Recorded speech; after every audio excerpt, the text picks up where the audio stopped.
Mama, oye komi ya bonzambe.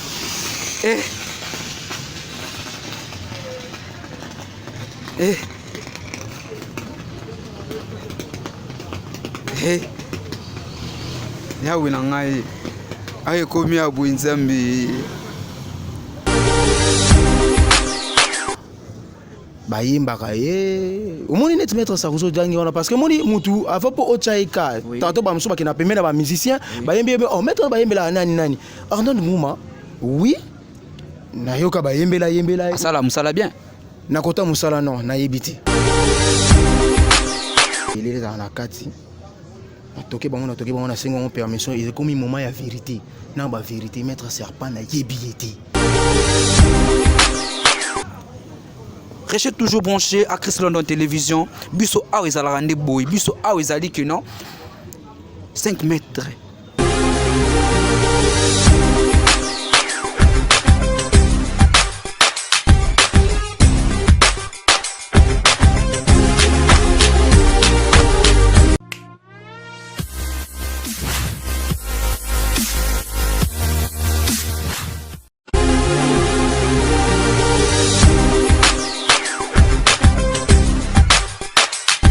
Bonjour, bonsoir, chers internet, Bande Kobalande Chris London TV. Lelo, tous en a tranche émission Nabino Vérité en face. Vérité en face, le Toyambe Libino, le Vérité en face, le Toyambe Libino, moi, quoi, ça surprise. Il y a vraiment surprise pour Nabino. D'abord, on a passé dans le mot na maman ni mama, la reine mère, maman Mokonzi, maman Rosen Pams, mère boss, na passé bambote Kotali, na résidence na Londres Kotali, maman Rosen Pams, na passé mbote na Chris Lovali, Seigneur Vali Kotali derrière la caméra, na passé mbote na ouais nga moko ndeko Mohamed Diakité R9 quoi depuis Brazzaville grand joueur na pesi mbote na Zazu Morta lilo toza awa na bino tolanda invité na biso na sengi Montréal Christophe Vallée afungolanga lelo pona ya malino invité na ngai na kombo ya Gratos comment on est Gratos bonjour Gratos. Ouais bonjour mon frère. Bonne Gratos. Ouais Nangolo quand ndenge makamoko ezalaka ça va. Réellement vraiment kombo ezala vraiment Gratos. Ouais réellement comme on a Kratos dans un ndoi ya koko nanga ya mobali Camille Mazamba mais ba frère na kombona ya Camille ba mona ki keno il y a un personnage existant dans monde comme Kratos puissance batala capacité nanga il y a makambo il y a savoir yango mona ba tsango Kratos qui veut dire puissance. Ouais, Gratos ça veut dire puissance, Gratos ça veut dire puissance.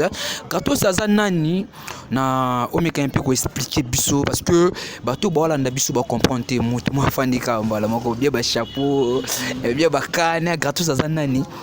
Ouais, Kratos sont simple mortel comme tout le monde mais naza na monde mystique ba o ba binga ba chaman. Un chaman c'est celui qui relie le monde des vivants et celle des esprits. Batumusu ba yebi ba chaman ba bana banana époque où nzamba salaki sorcier, démon, magicien na époque ancien.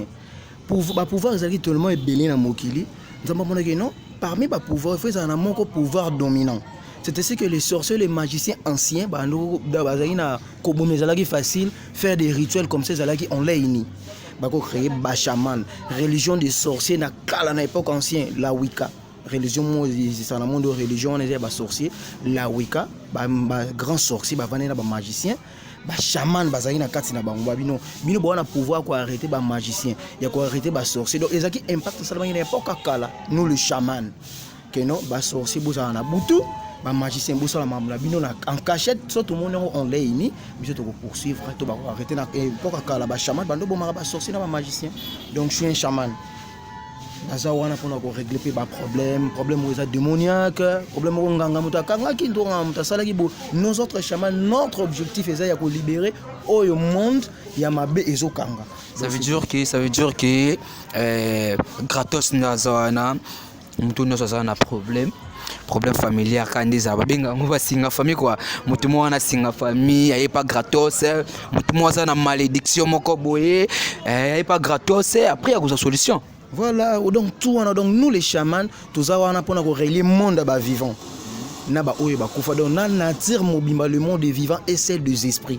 le temps to ba esprit même nzeta za la esprit nzeta sambelaka akomisaka nzambe nyama asambelaka bio tokoza na incapacité ya likambo moko boye mais on le demande chez un animal malade oyo nini tokosala nyama kolo bake non mona kata zamba ezana likasa moko boye na yango moni médecine traditionnelle bokoko ebimi na ba chaman donc ba nyama okokota na kata forêt il y a les esprits ya zamba bazali ba elemento ya zamba okotuna bango okotango yo chaman okoti na forêt il faut senga droit pa na bango que non na époque kala ndeni muto azobela boye mbaso na kosala nini pona ko bikisa malade intel et puis ba esprit ya zamba donc surtout que na ba pays mususu ba bengi bango ba elf do ba bengi bango ba na ba côté mususu ba bengi bango ba génie ya zamba tu vois biso ko ba chaman to zalaki ba première personne ya ko collaborer na eloko nyonso eza na nature ba mort on a un problème moko boneti ba maladie mo ezalaka maladie ba bien malade nek épilepsie quoi maladie ba tutu ba mutu pe na yebi kino ba te believe ba souffre en épilepsie au mona ndeko moko boye misusu pe est ba bota manango soit tu eza maladie moko za kiza diamonac ba bo kili pe mutu tu vois du genre ba minute ba épilepsie eza maladie moko boye za sort ba bo kela mutu mais ça sort moko boye za réservé et na monde ba esprit na monde ba mort yomona mutu oya bela épilepsie soka kuei abandi ko sala ba convalescence ni wana o titu mukana donc esprit na carrément elongwa ka ekendaka na monde moya ba esprit tu vois eza maladie oyo ya ba mort alors nous autres chamans sont traités mutu ni ya ba kawana okokota na ba okota na dimension profonde oyo ba entité na ye o collaborer na ba ye ba kufa ya ye yango moni ba benga ka mso na bokoko ba bokoko ba ko définir bokoko te bokoko yango bokoko na chamanisme et so jouer même rôle ça veut dire que ça a la différence à ba langue voilà différence à ba langue siko yango tu vois dans l'époque ancien monde les poisa la Wicca la religion des sorciers atambola kana kala nga grand-père na ngam to betela nga lisolo que moi j'ai vécu avec des chamans ba mindele ba yaka n'importe ata ba okanga ba oya ba yaka okanga te mindele ba yaki ko yiba biso mayele et c'était nos ancêtres eux-mêmes bando pesa ba mayele ba so ba yango na fimbute quand on parle de l'histoire il y a un type mbengu il y a une entité un ancêtre mbengu na Congo central mbengu au Congo central tu as une entité moko ya boya ko pesa mayele na il n'a pas voulu après faki ko kota na kati ya mai na ba ancêtre ne loko te belé ba magicien to mona na YouTube ba le ka na kombo ya mbengu ngala sako kwa mbengu en réalité azaka na descendant moko o mutajira ka mabeli na bango na nyonso un vieux papa sko binope bon mutsa biso pina ba confusion bo mutsa pe ba ndeko ba olanda biso partout na monde ba confusion d'autre part au monde mutu mususo ya aloba ya za mbengu koto pe biki nini ke non mbengu aza mutu oyo aza kaka mutu moka hérita kombo wana hérita biloko na etu aza vieux alors que na mona ka jeune lelo batu pe bayibe na ba internet aza pe chance afana kana kitu ofandi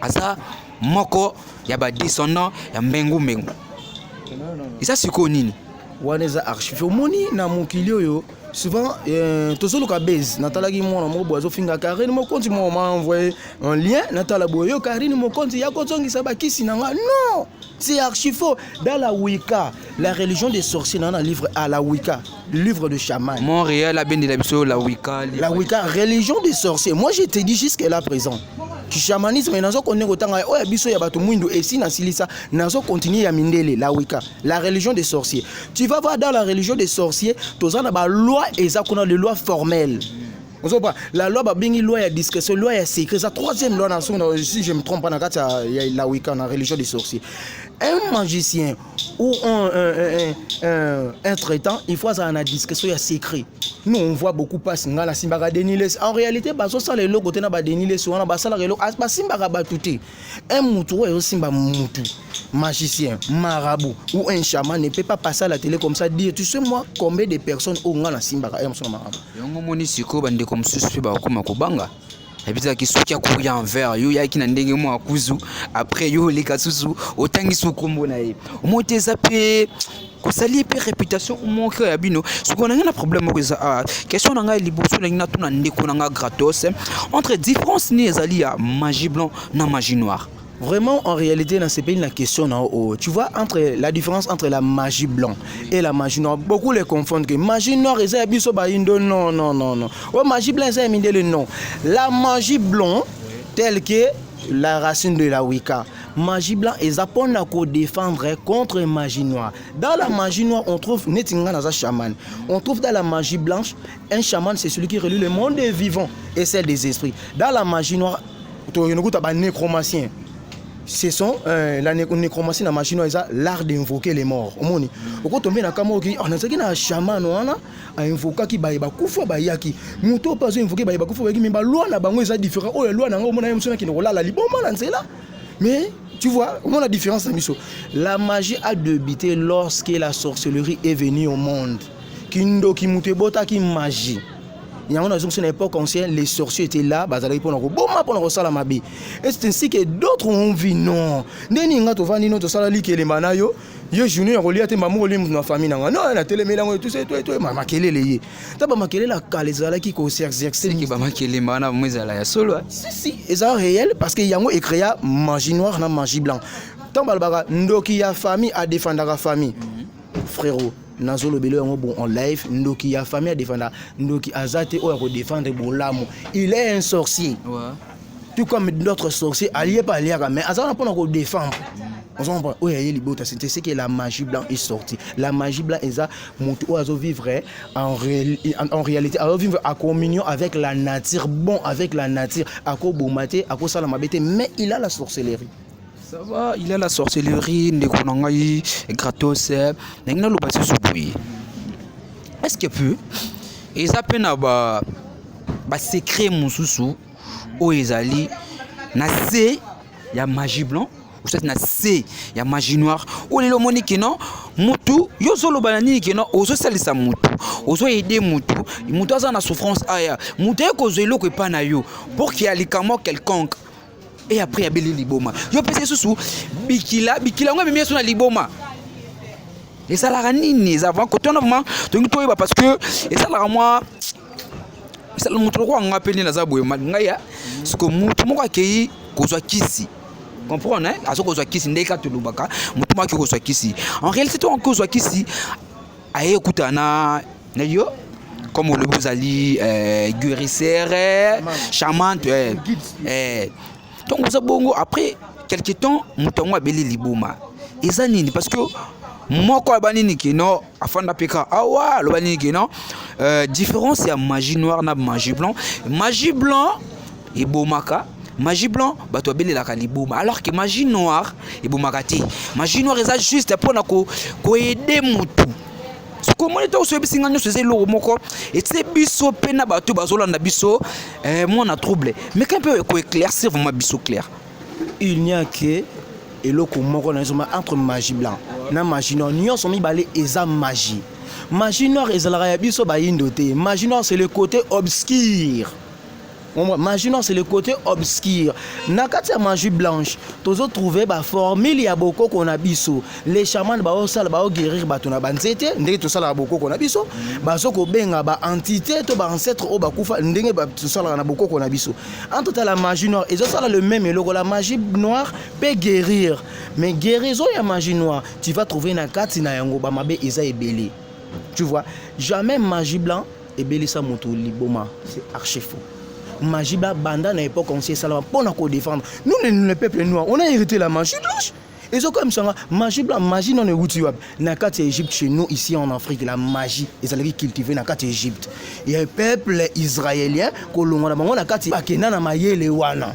Alors que tant bakena mayele bakena mingi na côté obscur ya nini ya magie. Tu vois, parce que dans l'époque ancienne, le roi Pharaon avait deux magiciens, des grands magiciens dans le monde entier. L'Afrique est le continent le plus puissant. Tu vois, donc entre magie noire et magie blanche, tout est magie. Mais il y a une différence entre les deux. Dans la magie noire, on trouve c'est les côtés obscurs, magie noire et bomaka. Magie noire, je te dis vrai. Imaginez ça, tous les deux, ils ont être aimés au développement. Mais magie blanche, et ça, magie blanche, non, ils ont biso. Mais Mindele va transformer à un autre mot, à un autre nom, magie blanche. Pourquoi ils ont côté, ils ont côté défensif, et là, ils ont défendre. Tu vois? Bah ça la magie noire. Oh, il y a non, quand on parle de la magie noire, c'est la côté obscur. Il y a magie. Vous m'avez une explication claire ya ngwana. Ah ezate que no moni que no moto peliete. On a bien sinon expliquer ne batu bana déjà connaissance. Ce que ça veut dire quoi? Dengi tout na.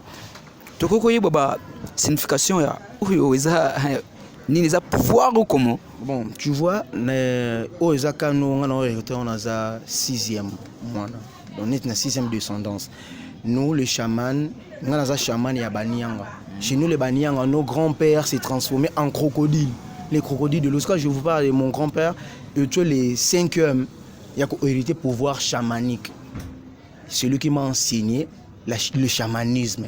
A expliquer un chamanisme n'est pas kala kutana na mindele bayaki mindele bakene ko sala religion na ba sorci mindele ba sala on déjà ko apprendre bango il y a une religion qui existe na pour tout mon kilo tout ça deux trucs oh mutako c'est basé la spiritualité et la religion différence c'est ça ni na kata religion la religion baso pesa ba loi fondamentale o ya ko respecter des règles à respecter mais car dans la spiritualité tu es libre de tout faire.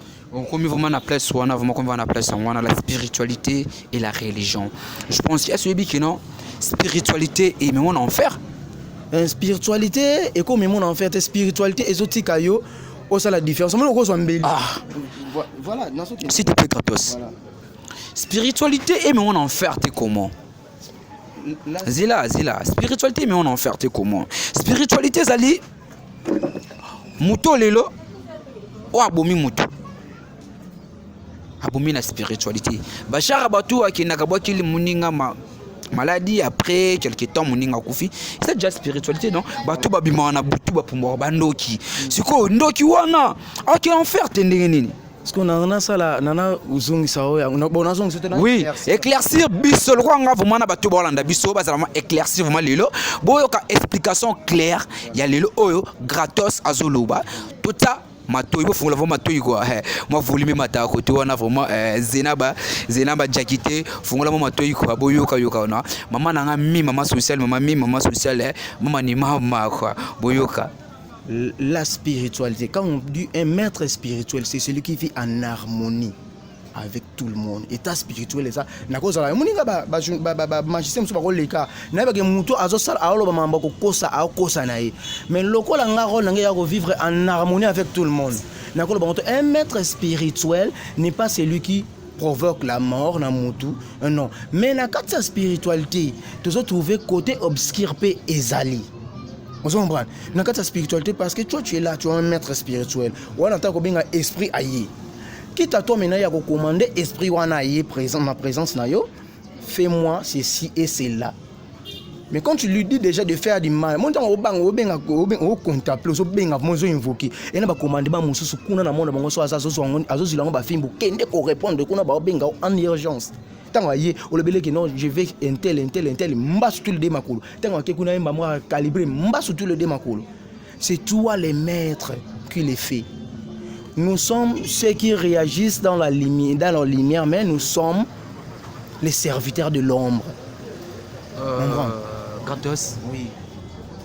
Tout le monde a un maman qui maman likambo ezali que il y a la religion mususu. Le local la Maïkari. Voilà. Bouddha, bouddhiste, vaudou.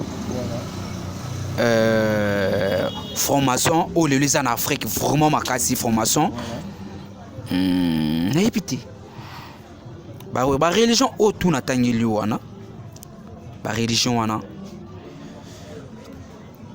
komona batu batang basala na batu basala na religion wana basa ba magicien ou soit que baza ba chrétien neti l'église tu ya la kavuma expliquer no bisoroma bien parce qu'il paraît que vous na vodou ba on basenga makila so makila c'est déjà spiritualité non c'est de la spiritualité ça veut dire que ton yoso senga ozo pesa makila basenga makila déjà au pesa sacrifice expliquez vraiment bisono bien au moni ne yaona na zungso na pour nous éclaircir la différence entre la religion et la spiritualité. Je peux être un homme là na ba mystique ya kafu ya ndenge na ndenge. Vous comprenez. Maintenant, on a une religion, religion, on a pas une loi. Il existe une loi de karma qui dit quand tu fais le mal, ma bé on est raison que c'est là. On a quand ça Wicca, tu le baises la loi des triples actions. Au sali ma bé on a magie et raison que le fois 3.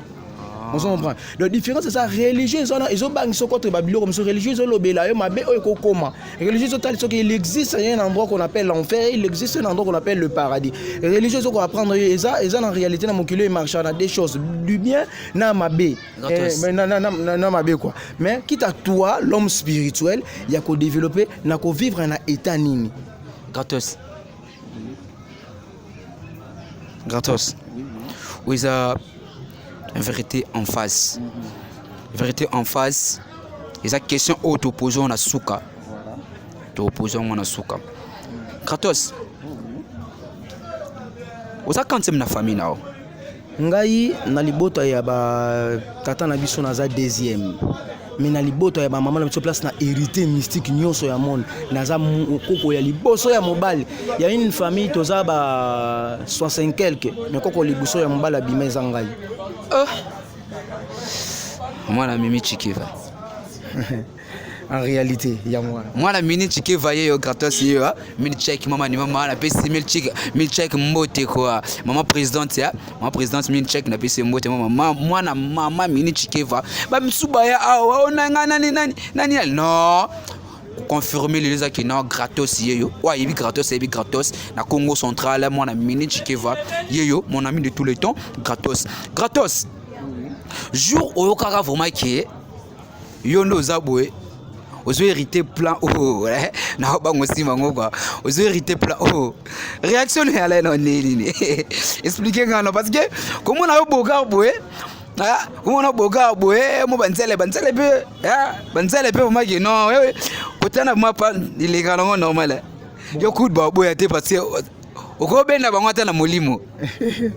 En réalité eloko wana na segela ngono journée ba ebisa ngai ozo hérité eloko moko boye ezalaki na époque na biso banda époque ba koko na bino tina mko lelo na bieni ba ndo betela histoire le crocodile de Luozi ne ba koko na biso ndo se transformer ba ndo se métamorphoser en animal. Je me suis demandé de questions, est-ce que moi je peux les faire? Ba singa oui.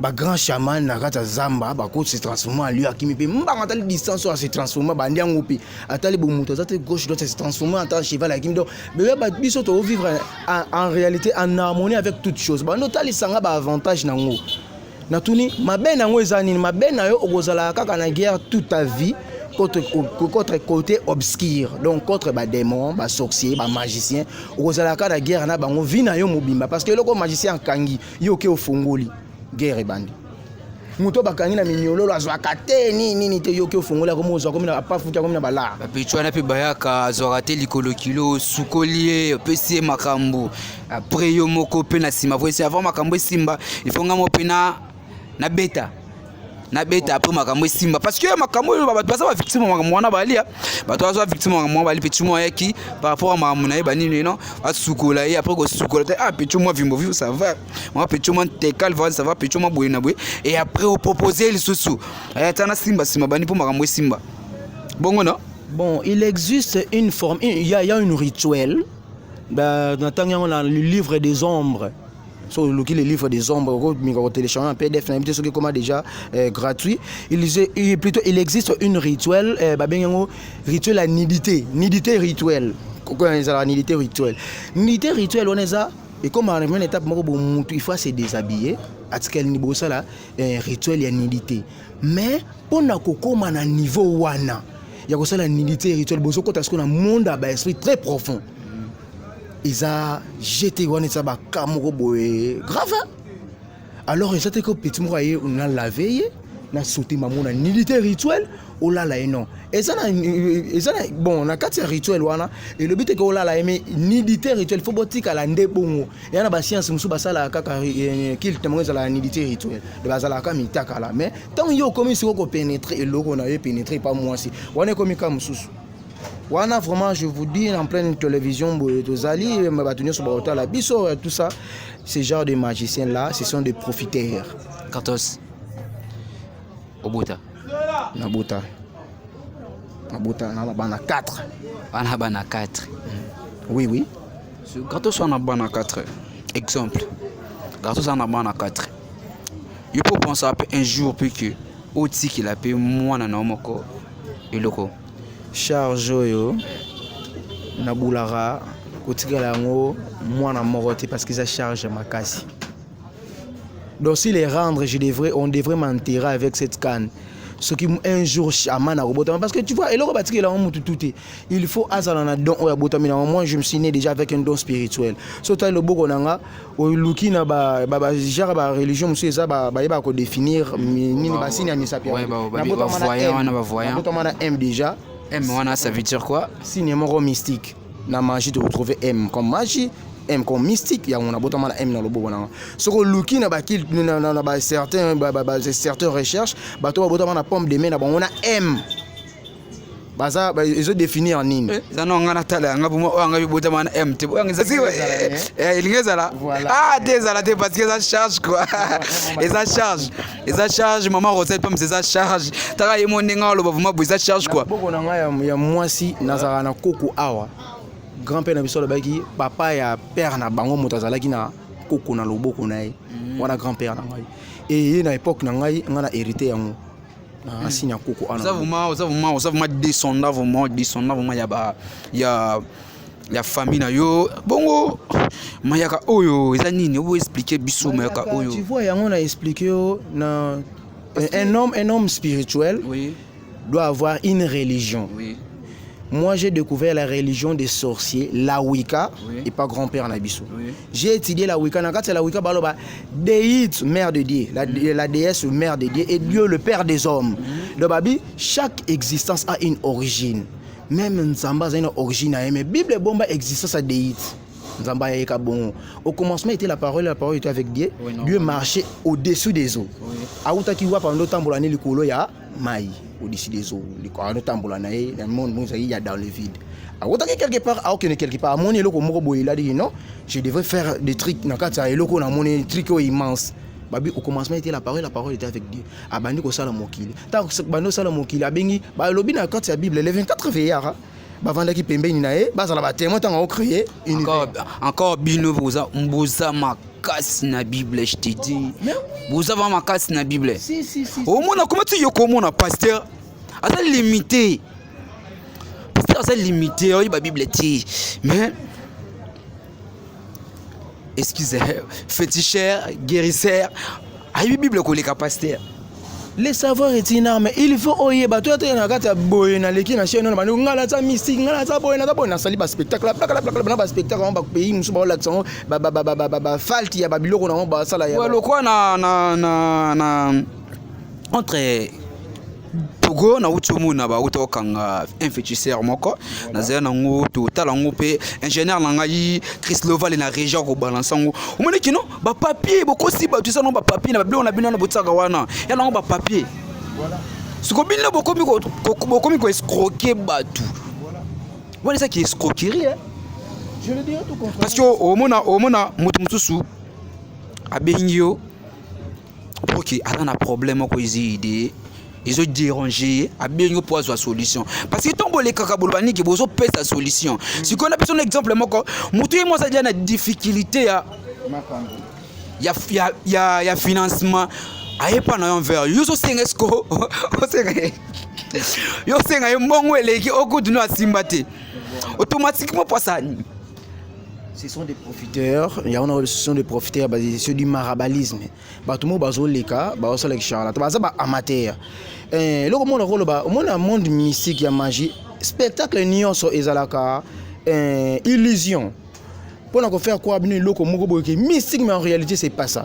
C'est une chose nanda ko salango en répétition à plusieurs reprises au yo wana pour nous salango OK kindoki to mystique banda et salama. Boya laini sala mais retour mon na nini en laini oko fâché sala lo mo ba monde que non mystique mo sala pour ba prophète ba sala ba miracle ba sala mais biso comme le biso il y a ovanda bo bla non mystique ça il mo ça caché ba prophète ba ndo sala ba miracle na bakamoko boye peuple eza na ezondimela te ke non moïse omemi so na désert neni awa mai eza te tokomela nini nzambe ayebisa ebeta kani na libanga ekebimisa mai abeta kani 2 fois mai esopa na grave oke bazali mpe na nzela moko bango bakatisana moko tout oyo bakema monaka na me nzambe afaire contourner bango po bamona bikamusi ne tu vois neti nga ndinga bongo nakoki koleka 10 000 émissions mpo nasala babiloko na basala blablabla non je peux pas le faire spiritualité nga na yebi je peux pas le faire yo nga journée na mona ndoki ya pumbwe ye amutaka la vani a tout piwa pumbwe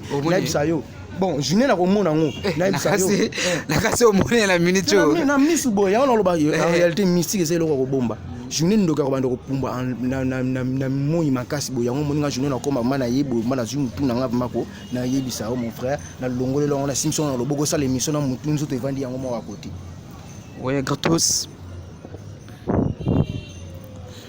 mokoma vraiment na suka ya émission na biso gratos bato tout bazotala biso na tous les 5 continents Asie, Europe, Afrique, Océanie, Amérique.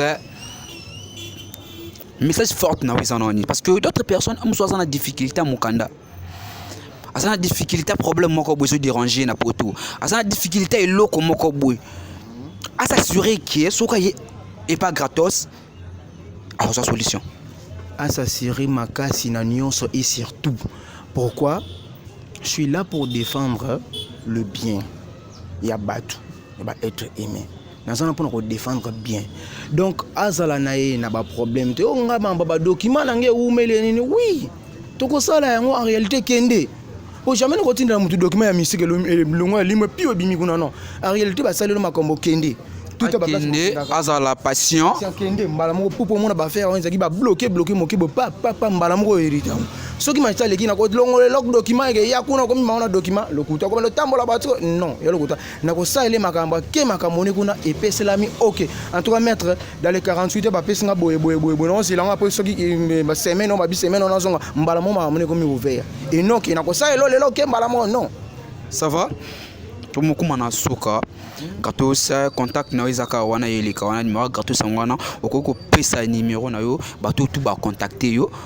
On a plus 243 et après 990 plus 243 990 67 87 49 nasuka plus 243 990 67 87 49 nasuka Sko émission na so vérité en face scooter so anesco na tu bisa que le mot bombele le mot vérité en face gratos tala vraiment caméra bien. La caméra bien. Gratos. On doit assurer biso que non. Tout ça kana 3 questions quand tu poses la vérité en face. Yo on peut répondre biso. Simplement. On s'assure non? Oui, on s'assure. Ça va. De 1, gratos. On ko tangela ngai 5 mètres. Oyo mayo so fandi yo moko otangela nga bakomona bango oyo mayo mo so fandi mayo mo bité oyo akosa oyo azo escroc 5 mètres na kati makambo ba bimana ba YouTube ba yokolo ba YouTube mais quand on se telinga bakomona mponga na waiba bakomboti est-ce que oui bi maître serpent serpent. Ouais.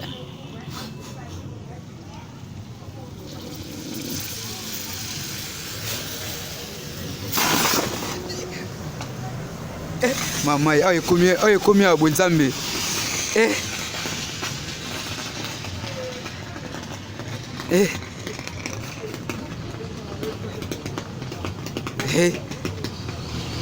Ya winangai.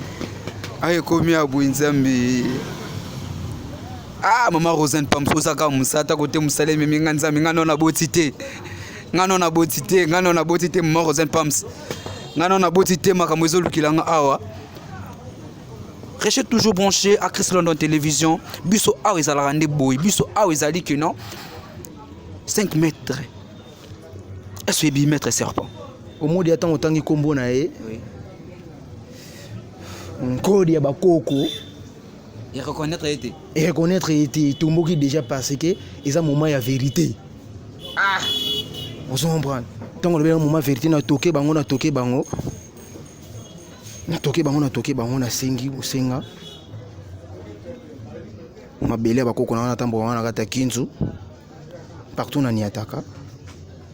Avant na bima fama belé dans la kati. Na toqué bango na senga on permission il est comme un moment de vérité. Na ba vérité mettre serpent na yebiété.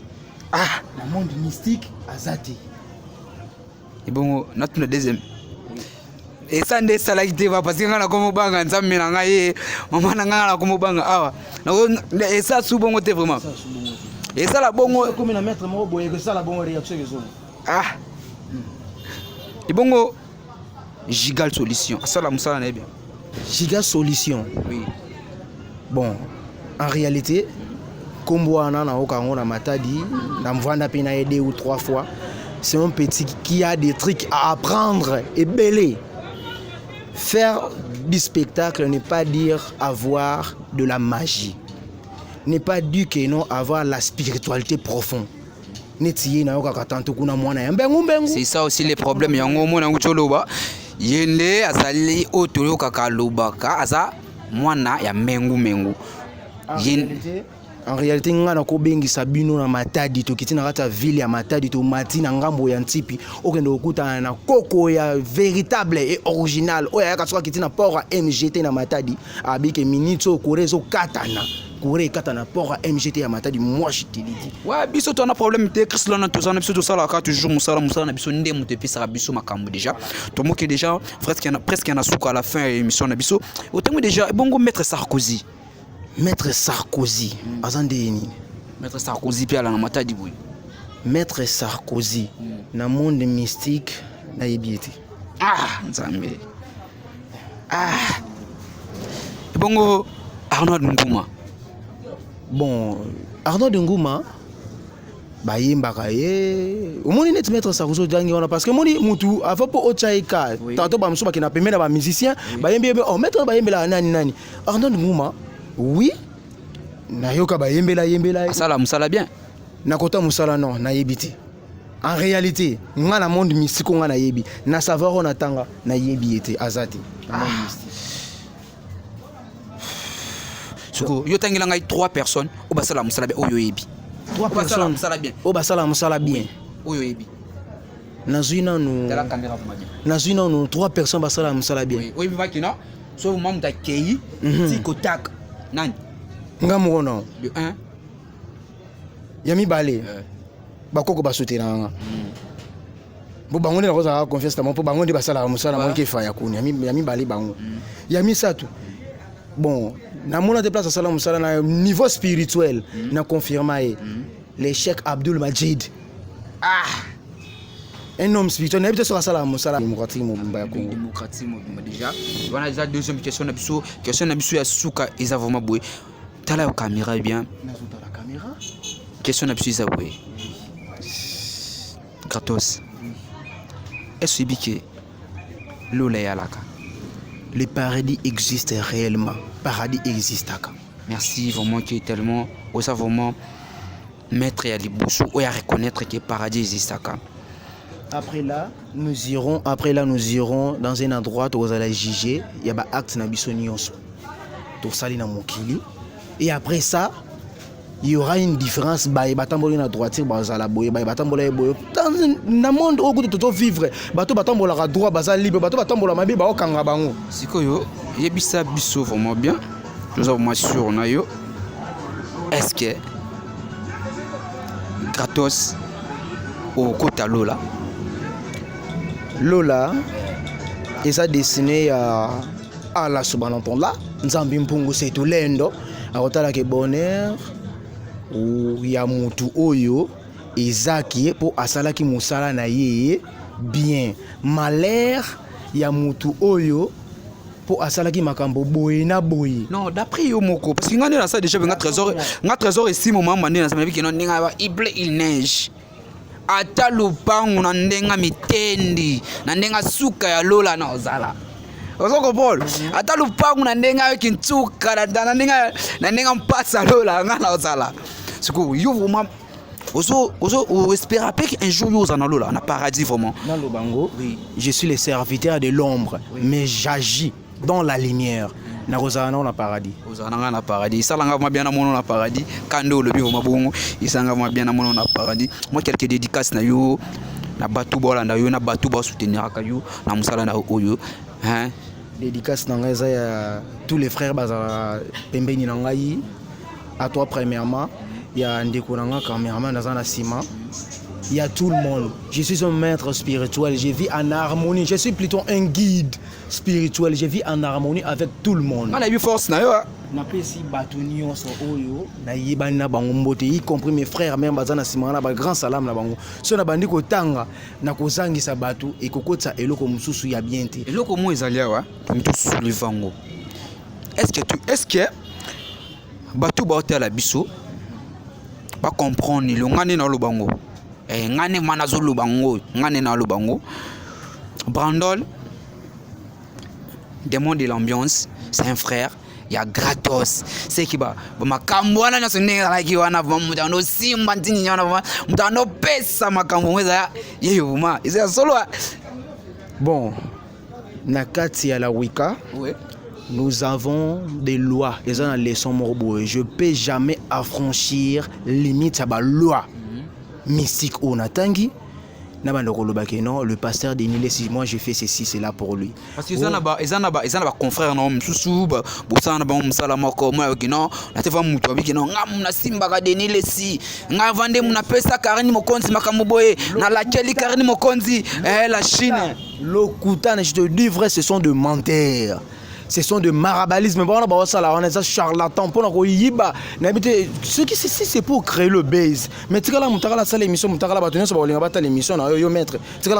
l'émission, et non venir dire ou prononcer ou compter les bateaux Kingani, la salle là, Bangoboy, Kingani. Non, c'est archi faux. Ma belle marque, si je te le dis. Dans le monde mystique, bêta, les lois de la Wicca, les lois de la magie. Attends, on a Internet, au commun, le magicien, on a des lois à suivre. Loi à silence. Et ça, 3e ou 4e loi, il y a silence.